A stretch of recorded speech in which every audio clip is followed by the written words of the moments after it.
Okay gang, hari ni nak review satu lagi koleksi kad lama saya simpan.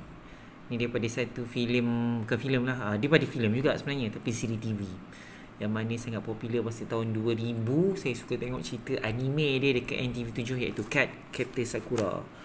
Okay, ni kad dia saiz dia sangat besar untuk tangan saya.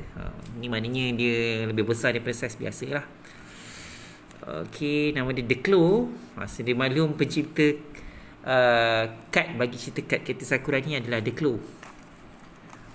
Okay, tak tahu ni bahasa apa. Ni belakang dia. Jadi kita tengok berkaitan kad dalam kad Captain Sakura. Okay, nak kena.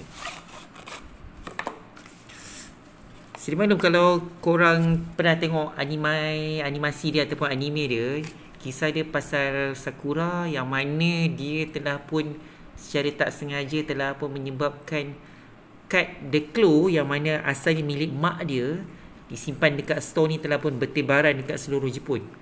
Jadi secara tak langsung Sakura ni nak ambil balik lah. Dia tak tahu yang mak dia ni adalah pemilik kad bagi kad The Claw ni. Jadi lalu dia secara tak langsung dia kemudiannya cuba nak dapat balik lah kad ni, sambil dibantu oleh satu watak yang comel. Siapa nama dia? Kero. Ya betul, Kero. Ini adalah Kero lah.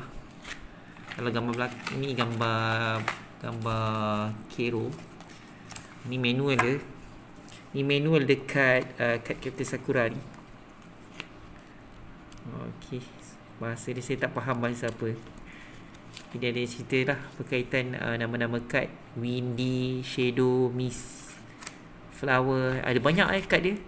Hampir dekat 40 buah kad yang ada dekat kotak yang saya ada ni. Jom kita tengok sebahagian daripada dia. Okay, ni adalah Sakura. Kad ni lepas Sakura dapat kumpul semua kad, dia dapatlah kad Sakura ni. Okay, kita tengok lain. Ni kad jam. Memang ada satu cerita pasal kad jam. Sakura nak dapat kad ni.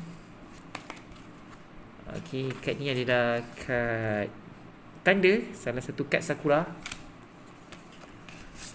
Okay, ni adalah kad The Hook. Okay, ada kad The Shadow. Okay, ada babak cerita Shadow yang mana sekolah dia jadi gelap. Okay, ni adalah kad The Move. Banyak kad ni yang saya beli ni sangat berkualiti. Kad dia besar dan sebiji semacam cerita anime The Silent.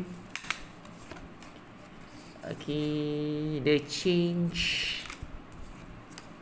Saya simpan juga anime dia, saya beli dekat Kota Raya. Okay, ni The Rain. Jadi dia ada The Nothing. Saya ada komik dia, saya ada juga poster dia, The Snow. Sakura ni lagu dia pun sedap, yang lagu ada bahasa Melayu. Saya dinyanyikan oleh Allahyarhamah Maya Matahari. Lagu kat kita Sakura bahasa Melayu lah. The Fly.